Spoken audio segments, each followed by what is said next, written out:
Hello and welcome to Gyansila. So loisu Assam Police SI exam tour karone GK marathon jot ami discuss korim back to back GK MCQ revision series eta hoy. Very important question ami ate disu.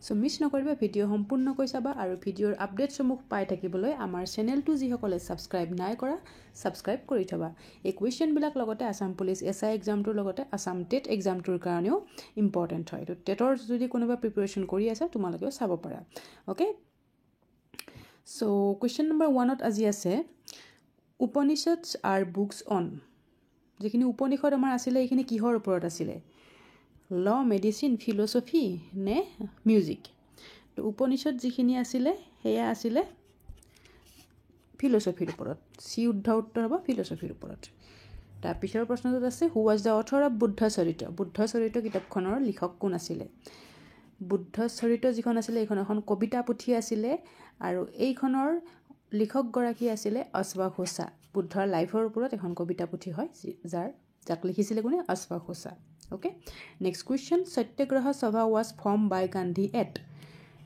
Satyagraha সভা এইটো এটা start কৰিছিল গান্ধীয়ে okay কত কৰিছিল এখন কত establish কৰিছিল তো গান্ধীয়ে এইখন এস্টাবলিশ কৰিছিল অপচন এ কাৰেক্ট আনসাৰ হ'ব বোম্বেত কেতিয়া 1919 চনত যেটো ৰৌলাট এক্ট আহিছিল এই ৰৌলাট এক্টৰ এগেইনষ্টত এই সভাখন গান্ধীয়ে গঠন কৰিছিল okay next question Chinese traveller Hiuen Tsang studied in the university of Hiuen Tsang আছিল কোন চাইনিজ ট্ৰেভেলাৰ আমি জানো তো তেখেতে কোনখন ইউনিভাৰ্সিটিত স্টাডি কৰিছিল তেখেতে স্টাডি কৰিছিল নালন্দা ইউনিভাৰ্সিটি খন আছে কত বিহাৰত আছিল বিহাৰত এতিয়া আৰু এখন কোনে এস্টাবলিশ কৰিছে নালন্দা ইউনিভাৰ্সিটি এস্টাবলিশ কৰিছিল Kumaragupta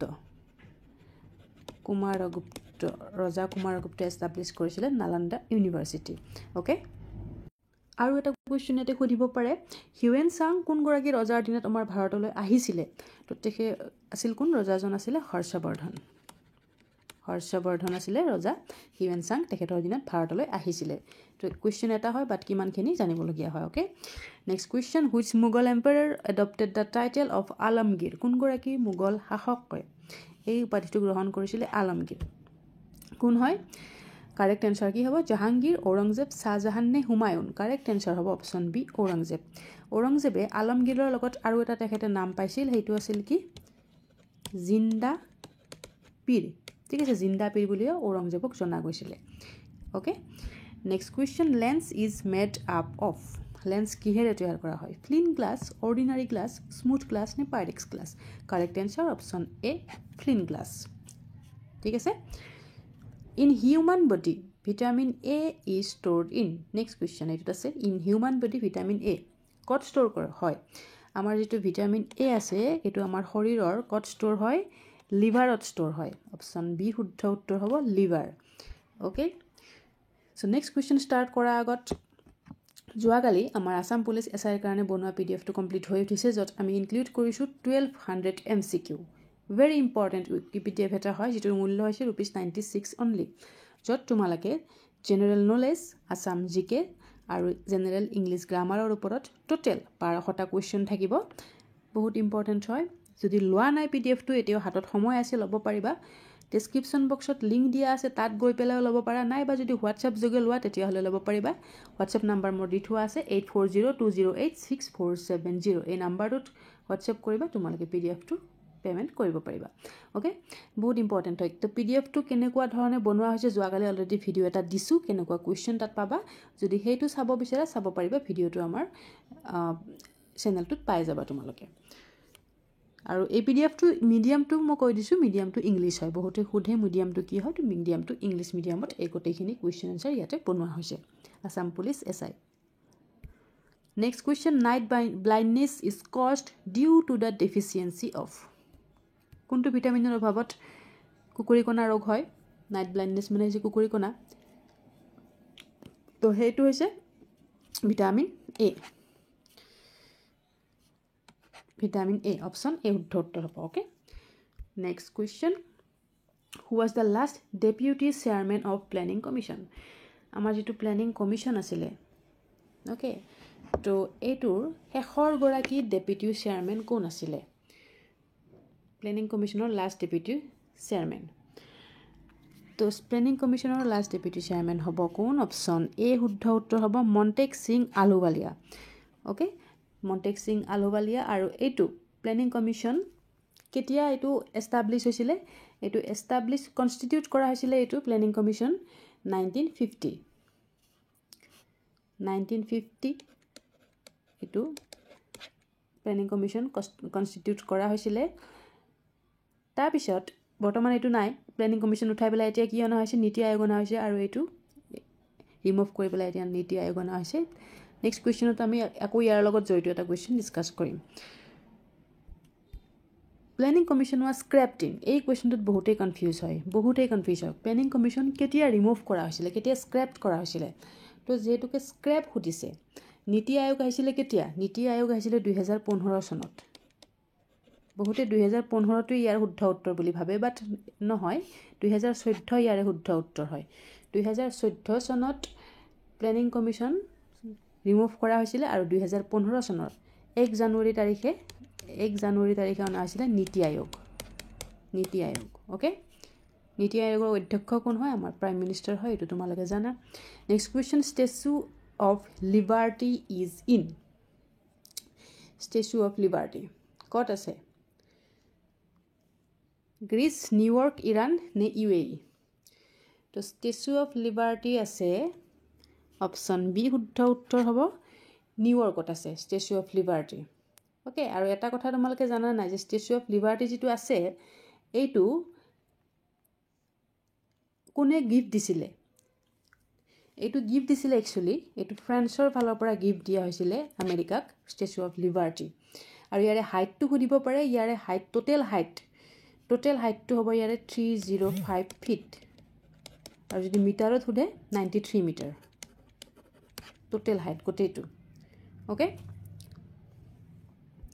next question which is the longest tributary of Ganga নদীৰ আটাইতকৈ দীঘল উপনৈ কোনখন হয় কাৰেক্ট এনচাৰ কি হ'ব কোচি সোন যমুনা নে Krishna correct answer will be option C Yamuna নদী হয় গংগা নদীৰ আটাইতকৈ দীঘল ট্ৰিবিউটাৰী তাৰ পিছৰ প্ৰশ্নটোত আছে question number 13 the author of world famous হেৰি পটাৰ কোনে লিখিছে তো সকলোৱে পঢ়িছা নাই বা নামটো শুনিছে হেৰি পটাৰ লিখিছে কোনে হেৰি পটাৰ লিখিছিলে JK Rowling option A correct answer হ'ব JK Rowling very important question next question number 14 Fatehpur Sikri was founded as capital of Mughal by Fatehpur Sikri তো এইখন মুগলৰ ক্যাপিটাল হিচাপে কোনে এখন এস্টাবলিশ কৰিছিলে এই ক্যাপিটালখন আকবৰে কৰিছিল অপশ্যন ডি হ'ব শুদ্ধ উত্তৰ Akbar Fatehpur Sikri next who was the court poet of Samudragupta ৰজা সমুদ্ৰগুপ্তৰ ৰাজ দৰবাৰৰ কবি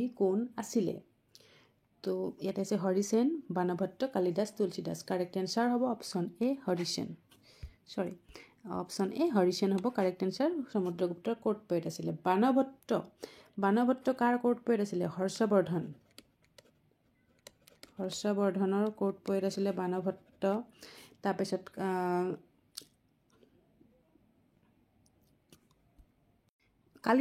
কালিদাস কাৰ কোৰ্ট পয়েট আছিলে কালিদাস আছিলে চন্দ্ৰগুপ্ত II আৰু তুলসীদাস আছিলে ৰজা আকবৰৰ ৰাজসভাৰ কবি আছিলে Tulsidas okay next question Chandbardai was the court poet of Chandbardai বুলি এগৰাকী কবি আছিলে তেখেত কাৰ ৰাজদৰবাৰৰ কবি আছিলে তেখেত আছিলে Prithviraj Chauhan option C correct answer হ'ব পৃথ্বীৰাজ চৌহানৰ কোৰ্ট পয়েট আছিলে চানবৰদাই okay next question which state does not share its boundary with Myanmar কোনখন ৰাজ্যই তলৰ म्यांमाৰৰ লগত বাউন্ডাৰী শেয়াৰ নকৰে সুধিছে এটা যে সিকিম অৰুণাচল প্ৰদেশ মণিপুৰ মিজোৰাম তো কাৰেক্ট এনসাৰটো ইয়াতে হ'ব সিকিম হ'ব অৰুণাচল প্ৰদেশে কৰে মণিপুৰে কৰে মিজোৰামে কৰে আৰু এখন কৰে ষ্টেট সেইখন হৈছে নাগালেণ্ড চাৰিখন ৰাজ্যই মিজোৰামৰ লগত বাউন্ডাৰী শেয়াৰ কৰে আমাৰ অসমে নকৰে আসামে म्यांमाৰৰ লগত বাউন্ডাৰী শেয়াৰ নকৰে এইটো মনত ৰাখিবা next question 38 parallel line exists between which two countries কোন দুখন দেশৰ মাজত আছে 38 parallel line correct answer হ'ব কি correct answer হ'ব option B North Korea আৰু South Korea okay নৰ্থ কোৰিয়াৰ কেপিটেল কি এইটো পৰীক্ষাত কেতিয়াবা সোধে পিয়ংয়াং আৰু সাউথ কোৰিয়াৰ কেপিটেল হৈছে সিউল ঠিক আছে next question who is popularly known as nightingale of India কাক কোৱা হয় নাইটিংগেল অফ ইণ্ডিয়া বুলি আমাৰ ভাৰতৰ কাক কোৱা হয় সৰোজিনী নাইডুক কোৱা হয় next question the Gandhi Irwin pact was associated to which of the following movement Gandhi Irwin pact বুলি এটা পেক্ট হৈছিলে কেতিয়া সাইন হৈছিলে এইটো গান্ধী ইউৰিন পেক্টটো সাইন হৈছিলে 1931 মাৰ্চৰ 5 তাৰিখ আছিলে মাৰ্চ 5 তো এইটো সুধিছে প্ৰশ্নটোত কি চনটো নাই সোধা এইটো কোনটো মুভমেণ্টৰ লগত জড়িত হয় Gandhi Irwin pact was associated to which of the following movement তো সেইটো আছিলে চিভিল ডিছঅবিডিয়েঞ্চ মুভমেণ্ট অ'কে 1931 যেহেতুকে সাইন হৈছে ৰলাৰ টেক্টটো 1919 আহিছিলে 1919 চনত নন কোঅপাৰেশ্যন মুভমেণ্ট আহিছিলে 1920 চনত এইটো হ'ব নোৱাৰে কুইট ইণ্ডিয়া মুভমেণ্ট 1942 এইটো হ'ব নোৱাৰে তো চিভিল ডিছঅবিডিয়েঞ্চ মুভমেণ্ট হ'ব correct answer next question Sardar Vallabhbhai Patel became the first president of Sardar Vallabhbhai Patel became the president of INC session of Karachi in the year. So Vallabhbhai Patel INC sessionত এখনত সভাপতিত্ব কৰিছিলে ক'ত হৈছিলে এখন কাৰাচীত হৈছিলে চনটো কিমান আছিলে 1931 okay next question the which reign was called as the golden era of Mughal empire কাৰ শাসনকালত মোগলৰ কোনগৰাকী ৰজাৰ শাসনকালত গোল্ডেন এৰা বুলি কোৱা হৈছিলে সোণালী যুগ বুলি কোৱা হৈছিলে আৰু তেখেত আছিলে কোন শাহজাহান নেক্সট কুৱেশ্যন আছে question number 23 who establish the আত্মীয় সভা কোনে গঠন কৰিছে আত্মীয় সভা গঠন কৰিছিলে ৰাজা ৰামমোহন ৰায়ে আৰু এখন সভা গঠন কৰিছিলে সমাজ এখন সেইখন আছিলে কি ব্ৰাহ্ম সমাজ ৰাজা ৰামমোহন ৰায়ে এইখনো ফাউণ্ড কৰিছিলে okay next question topic of cancer does not passes through topic of cancer কোনখন ৰাজ্যৰ মাজেৰে পাৰ হৈ নাযায় তো নাযায় সুধিছে এটা আছে ছত্তীশগড় মিজোৰাম গুজৰাট উত্তৰ প্ৰদেশ কাৰেক্ট এনচাৰ হ'ব কি ছত্তীশগড়ৰ মাজেৰে যায় মিজোৰামৰ মাজেৰে যায় গুজৰাটৰ মাজেৰে যায় উত্তৰ প্ৰদেশৰ মাজেৰে নাযায় তো কাৰেক্ট এনচাৰ হ'ব অপশ্যন ডি উত্তৰ প্ৰদেশ ঠিক আছে টোটেল আমাৰ 8খন ৰাজ্যৰ মাজেৰে টপিক অফ কেঞ্চাৰ পাৰ হৈ যায় তাৰ ভিতৰত আমাৰ নৰ্থ ইষ্টৰ আছে এখন সেইখন হৈছে ত্ৰিপুৰা এইটো মনত ৰাখিবা তো এইটো মনত ৰখা যিটো ট্ৰিক আছিলে এইটো মই অলৰেডি বহুবাৰ কৈছোঁ মিৰাজ জেচিবি @GMT কেনেকৈ এতিয়া উলিয়াবা মিৰাজ MI ফৰ কি হ'ব MI ফৰ হ'ব মিজোৰাম MI ফৰ হ'ব মিজোৰাম তাৰপিছত RA ফৰ হ'ব Rajasthan MI for Mizoram RA for Rajasthan JCB এই তিনিটাত কি হ'ব Jharkhand J for Jharkhand C for Chhattisgarh and B for Bengal that means West Bengal মনত থাকিব আৰু তাৰপিছত GMT মানে GMT কি হ'ব গুজৰাট মধ্যপ্ৰদেশ আৰু ত্ৰিপুৰা অ'কে মনত থাকিব এই 8খন ৰাজ্যৰ মাজেৰে টপিক অফ কেঞ্চাৰ পাৰ হৈ যায় আৰু প্ৰশ্ন এটা সুধিব পাৰে যে টপিক অফ কেঞ্চাৰ এইটো আমাৰ ভাৰতৰ কোনটো নদীৰ মাজেৰে দুবাৰকৈ পাৰ হৈ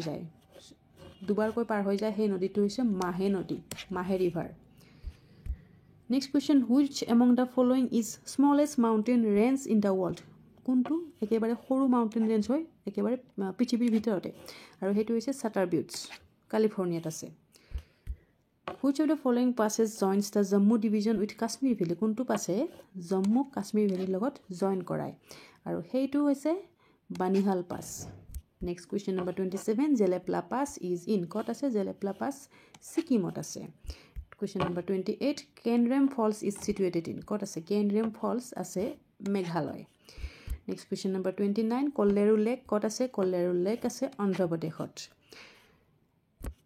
এইবিলাক ষ্টেটিক কুৱেশ্যন হয় এনেকৈ মনত ৰাখিব লাগিব next question which is the second largest state area under forest cover second সুধিছে ঠিক আছে তো আমাৰ ভাৰতৰ সকলোতকৈ বেছি য'ত ফৰেষ্ট কভাৰ আছে সেই ৰাজ্যখন হৈছে কি মধ্যপ্ৰদেশৰ পিছত ছেকেণ্ড কোনখন হয় ছেকেণ্ড হৈছে option B Arunachal Pradesh correct answer হ'ব অ'কে ঠিক আছে next question Khasi hills located in which state ক'ত আছে খাচী হিলছ কোনখন ৰাজ্যত আছে অপশ্যন ডি মেঘালয়ত আছে Next question number 32. The first Jain Council was held at. প্ৰথমখন Jain Council ক'ত হৈছিলে?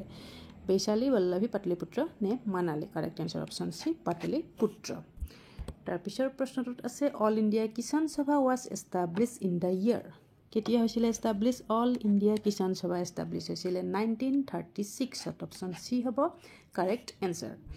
Next question number 34. Who was the first foreign travelers who visited the Vijayanagar Empire? প্ৰথম foreign traveler কোন আছিলে যে বিজয়নগৰ এম্পায়াৰ ভিজিট কৰিছিলে আৰু তেখেত আছিলে কোন? অপশ্যন ডি কাৰেক্ট এনচাৰ হ'ব Niccolo Conti. Next question who wrote the pamphlet Why I Am an Atheist in Jail? সেইগৰাকী ব্যক্তি কোন হয় যি জেলত থকাৰ সময়ত এই কিতাপখন লিখিছিলে Why I Am an Atheist? আৰু তেখেত হৈছে আমাৰ Bhagat Singh. Next, who is the 10th or last of the Sikh Gurus? শিখৰ একেবাৰে লাষ্টৰ গুৰুগৰাকী আছিল কোন? শিখ ধৰ্মৰ লাষ্টৰ গুৰু আছিলে গুৰু টেগ বাহাদুৰ। অপশ্যন বি কাৰেক্ট এনচাৰ হ'ব। অ'কে, মনত থাকিব। নেক্সট কিমানটা শুদ্ধ হয় তোমালোকৰ কমেণ্ট ছেকশ্যনত কমেণ্ট কৰিবা, যিহেতুকে এইটো ৰিভিজন ক্লাছ হয়। Next question number 37. Nalanda, which was the center of higher education in ancient India, was located in. It already আমি ক'লো নালন্দা ক'ত আছে? নালন্দা আছে বিহাৰত। আৰু এইখন ধ্বংস কৰিছিলে কোনে? এগৰাকী ৰজা আছিলে, তেখেত আছিলে বখতিয়াৰ খিলজী।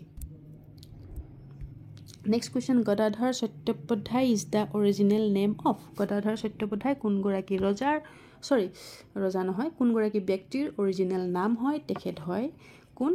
স্বামী বিবেকানন্দ হয় নেকি? নহয়। কোন হয়? অপশ্যন বি হ'ব ৰামাকৃষ্ণ পৰমহংসা।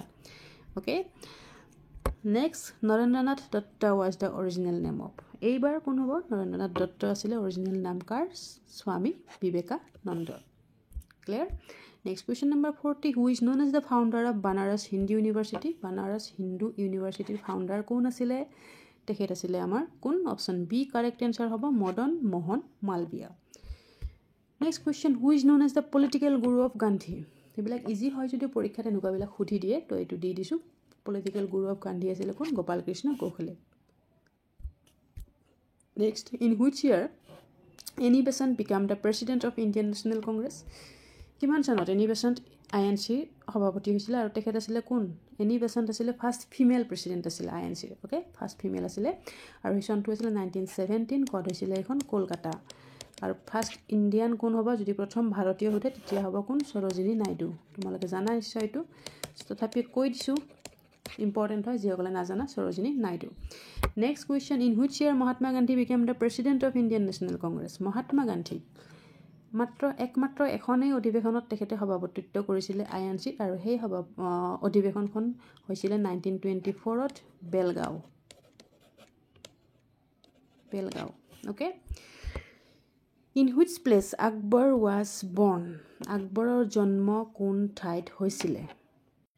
তো আকবৰৰ জন্ম হোৱা ঠাইখন আছিলে option B Umerkot. Next question who design the new Indian parliament building in New Delhi? আমাৰ যিটো নতুন পাৰ্লিয়ামেণ্ট বিল্ডিং আছে, নিউ পাৰ্লিয়ামেণ্ট বিল্ডিংটো কোনে ডিজাইন কৰিছে? কাৰেক্ট এনচাৰ কি হ'ব? অপশ্যন এ হ'ব বিমল পেটেলে ডিজাইন কৰিছিলে নিউটো, আৰু যিটো অল্ড আছিলে সেইটো কোনে ডিজাইন কৰিছিলে? লিউটেন্সে ডিজাইন কৰিছিলে। আৰু অপশ্যন ডি যিটো আছে চন্দ্ৰকান্ত চম্পুৰা কি হয়? তেখেত কোন হয়? আমাৰ যিটো ৰাম মন্দিৰ আছে অযোধ্যা, ৰাম মন্দিৰৰ আৰ্কিটেক্টগৰাকী হৈছে চন্দ্ৰকান্ত চম্পুৰা। অ'কে, আমাৰ হোৱাটছএপ গ্ৰুপৰ লিংক ডেছক্ৰিপশ্যন বক্সত দিয়া আছে, তোমালোকে যদি গ্ৰুপটোত জইন হ'ব বিচাৰা লিংকত গৈ পেলাই জইন হ'ব পাৰিবা। নেক্সট কুৱেশ্যন হিন্দী দিৱস চেলিব্ৰেটেড ইন ইণ্ডিয়া অন? কিমান তাৰিখে আমি পালন কৰোঁ? হিন্দী দিৱস পালন কৰা হয় 14th of September। কিয় পালন কৰোঁ? কাৰণ আমাৰ 1949ত কি হৈছিলে? হিন্দীক আমাৰ অফিচিয়েল লেংগুৱেজ হিচাপে ঘোষণা কৰা হৈছিলে, তো তাৰ কাৰণে আমি পালন কৰোঁ হিন্দী দিৱস। অ'কে, হিন্দীটো আমাৰ কি ভাষা বুলি কয়? নেশ্যনেল লেংগুৱেজ বুলি কয়, বাট হিন্দীটো নেশ্যনেল লেংগুৱেজ হিচাপে সংবিধানৰ ক'তো উল্লেখ নাই, জাষ্ট হিন্দীটো অফিচিয়েল লেংগুৱেজ বুলিহে উল্লেখ আছে। Next question which state is known as India spice garden? কোনখন ৰাজ্যক কোৱা হয় স্পাইচ গাৰ্ডেন অফ ইণ্ডিয়া? আৰু এইখন হৈছে কেৰেলা, গডছ অ'ন কাণ্ট্ৰি বুলি কোৱা হয়। Next in which river bank Goa is located? Goa কোনটো নদীৰ পাৰত অৱস্থিত? তো গোৱা হয় অপশ্যন বি মণ্ডোবী নদীৰ পাৰত অৱস্থিত। Question number 49. On which spacecraft did Rakesh Sharma make his historic trip to space? Rakesh Sharma আমাৰ স্পেচলৈ যে গৈছিলে কোনখন ৰকেটত গৈছিলে স্পেচক্ৰাফ্টখনৰ নাম কি আছিলে আৰু সেইখনৰ নাম আছিল অপশ্যন বি সয়ুজ T11 আৰু চনটো সুধিব পাৰে কিমান আছিলে চনটো আছিলে 1984 okay. Next question number 50 and last question for today's class is which is India's first artificial satellite? প্ৰথমটো artificial satellite আমাৰ ভাৰতৰ কোনটো হয়? Correct answer option B Aryabhatta. Okay, so এইখিনি হয় question total 50টা কিমানটা তোমালোকে শুদ্ধ কৰিছা কমেন্ট সেকশনত কমেন্ট কৰিবলৈ নাপাহৰিব আৰু আমাৰ PDF টো আসাম পুলিচ এসআই কাৰণে অলৰেডি মই ক'লো তো যিসকলে লোৱা নাই এতিয়াও হাতত সময় আছে 1200 MCQ তোমালোকে পাবা বহুত ইম্পৰ্টেন্ট কুৱেশ্যন ইয়াতে ইনক্লুড কৰা হৈছে এটু পঢ়িলে তোমালোকৰ পৰীক্ষাত কোৱেশ্চন কমন আহিবই ভেৰি ইম্পৰ্টেন্ট হয় যেটো মূল্য হৈছে ₹96 অনলি তো লবৰ কাৰণে PDF টো WhatsApp কৰিবা নাম্বাৰ দি দিছো 8402086470 নাইবা যদি লিংকত গৈ পেলাই তোমালোকে লব বিচাৰা ডেসক্ৰিপচন বক্সত লিংক দি থোৱা আছে তাত তোমালোকে গৈ পেলাই লব পাৰিবা আৰু যিসকলে আমাৰ চেনেলটো এতিয়ালৈকে সাবস্ক্ৰাইব নাই কৰা সাবস্ক্ৰাইব কৰি থবা যাতে এক্সামৰ আগলৈকে তোমালোকে ভিডিও আপডেটসমূহ সময়মতে পাই থাকা so thank you so much till then keep learning keep sharing see you soon